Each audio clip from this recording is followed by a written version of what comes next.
1 million যদি 10 লাখ টাকা হয় তাহলে 1 বিলিয়ন সমান সমান 100 কোটি টাকা হবে। 1 মিলিয়নে 10 লাখ টাকা, তাইলে 1 বিলিয়ন সমান সমান 100 কোটি। তাহলে প্রথম অঙ্কটা থেকে আমরা পাই 5 মিলিয়ন। 5 মিলিয়নে কত লক্ষ হবে? 5 মিলিয়নে এখানে 1 মিলিয়ন সমান সমান যদি 10 লাখ টাকা হয়, 1 মিলিয়নে এখানে দেওয়া আছে 1 মিলিয়ন সমান সমান 10 লাখ টাকা।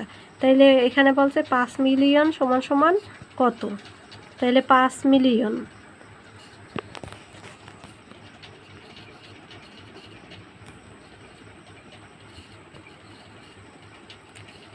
এক মিলিয়ন সমান সমান 10 লাখ টাকা হলে 5 মিলিয়ন সমান সমান 5 দিয়ে 10-এর গুণ করলেই তাইলে 5 10-কে 50 লাখ, 50 লাখ হবে।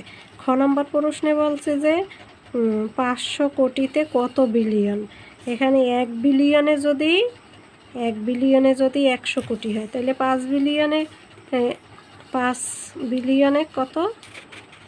500 কোটিতে কত বিলিয়ন হবে? 5 বিলিয়ন হবে। তাহলে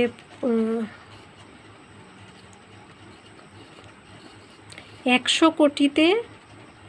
কোটিতে 1 বিলিয়ন, সুতরাং 1 কোটি সমান সমান 1/100 বিলিয়ন।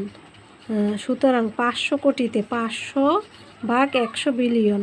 তাহলে 100 দিয়ে যদি 500-রে ভাগ দেয় তাহলে কত বের হয়? 100/500। 1 5-এর ভিতরে যায় কয়? 5 বার যায়। 5 শূন্য শূন্য নাই, 5 বার 5 5 মিললে 0, লেফট সাইডেও 0।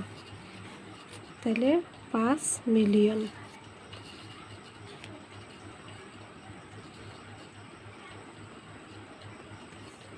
একশো কোটিতে যদি 1 বিলিয়ন হয় তাহলে 1 কোটি সমান সমান 100/100 বিলিয়ন।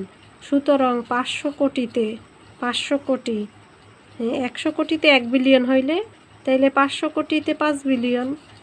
500/100 বিলিয়ন সমান সমান 5 বিলিয়ন।